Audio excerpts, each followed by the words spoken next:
खड़ा है लेकिन जीत नहीं पाएंगे। कारण उनका छवि नहीं है, उनका छवि नहीं है। वो सब सीट देने के लिए तैयार रहते हैं। कभी अध्यक्ष के लिए खड़ा होते हैं तो ही मुखिया में जब हरिजन सीट आ जाता है तो दूसरा खड़ा करते हैं। खुद का जब जनरल आएगा तो खुद खड़ा होता है। आप देख रहे हैं राष्ट्र की आवाज हिंदी न्यूज। नमस्कार, मैं सुजीत कुमार और आपको दिखाने जा रहा हूँ लखीसराय के चानन प्रखंड के इटौन पंचायत की कहानी। आज हमारे पीछे ये तमाम जो भीड़ लगी हुई है, भीड़ किसी के द्वारा बुलाई गई भीड़ नहीं है, बल्कि इटौन पंचायत में मुखिया बबीता देवी के निधन के बाद दोबारा जब मुखिया का चुनाव होना है तो उसको लेकर कहीं न कहीं प्रतिनिधि जो मुखिया चुनाव में अपना नॉमिनेशन कराने में आगे आ रहे हैं, उनकी ये भीड़ लगी हुई है। हमारे आसपास में जितने भी लोग हैं ये कहीं न कहीं इस भीड़ में शामिल होकर उन्हें उनकी अगुवाई करने को लेकर तैयार है। आप देख सकते हैं कि यहाँ सैकड़ों की भीड़ है जो आज यह साबित करेगी कि इस इटौन पंचायत में कौन से मुखिया होंगे जिनकी जीत सुनिश्चित होगी। इन लोगों के द्वारा यह तय किया जाएगा कि हाँ भाई, इस पंचायत का मुखिया हमारा ये अमुक व्यक्ति होगा और उनके जरिए हमारे पंचायत का संचालन होगा। मैं कुछ लोगों से जानना भी चाहूँगा कि ये लोग किनको अपना वोट देकर प्रतिनिधि चुनना पसंद करेंगे। आप अपना शुभ नाम बताएंगे। मेरा नाम राजेश कुमार सिंह हुआ। ये बताएंगे आज ये भीड़ किसके लिए? ये हमारे मुखिया के लिए है। उमेश पासवान को मुखिया बनाना है, हाल में अब के जिताना है। इसके पहले आपके पंचायत के मुखिया कौन थे? मान ली हमारे जो डेथ कर गए बेबी देवी उमेश पासवान की पत्नी थी, उनके डेथ के वजह से ये बबीता देवी की वजह से सीट खाली हुआ था, फिर उन्हीं को बनाना है।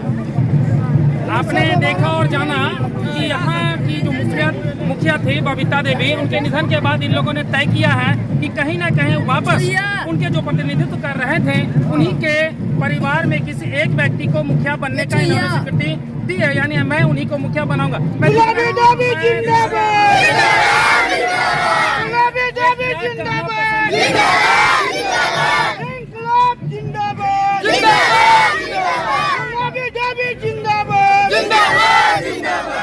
क्या नाम हुआ आपका? मेरा नाम मकेश्वर कुमार हुआ। क्या कहते हैं अभी जो आपके पीछे इतनी भीड़ लगी हुई है, भीड़ किस लिए है? इसलिए कि हम मुखिया दूसरा बनाने जा रहे हैं गुलाबी देवी को। कौन है ये गुलाबी देवी? गुलाबी देवी पहले जो मुखिया थे बबीता देवी, उनका सास जो कि निधन हो गए हैं, उसके बाद जो सीट खाली हुआ था उसके बाद हम लोग गुलाबी देवी को चुने हैं और गुलाबी देवी को वोट देकर विजय बनाएंगे। इंकलाब जिंदाबाद। क्या कोई ऐसा भी व्यक्ति है जो इनको कहीं न कहीं मात देने के लिए खड़े हुए हैं? खड़ा हुए हैं पर वो जीत पर नहीं पाएंगे। खड़ा है लेकिन जीत नहीं पाएंगे। कारण उनका छवि नहीं है, उनका छवि नहीं है। वो सब सीट लेने के लिए तैयार रहते हैं। कभी अध्यक्ष के लिए खड़ा होते हैं तो ही मुखिया में जब हरिजन सीट आ जाता है तो दूसरा खड़ा करते हैं। खुद का जब जनरल आएगा तो खुद खड़ा होता है। अति पिछड़ा भी खड़ा होता है तो ही आता है। इसलिए उनको वोट अब की बार नहीं मिलेगा और हमारा इटौन पंचायत का मुखिया गुलाबी देवी ही बनेंगे। इंकलाब जिंदाबाद।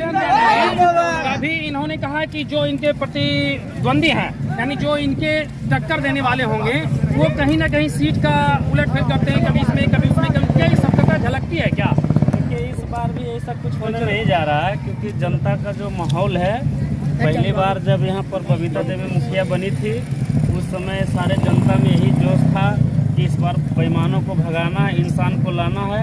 लेकिन ये मृत्यु और जीना मरना किसी का हाथ में नहीं। अकाल मृत्यु किसी वजह से उनका मृत्यु हो गया और इस पर उपचुनाव हो रहा है। और इस उपचुनाव में भी आप निश्चित रूप से जनता का माहौल देखने के बाद यही पता चलता है कि फिर से एक बार बबीता देवी का सास वही आ रही है, दूसरा कोई नहीं आएगी।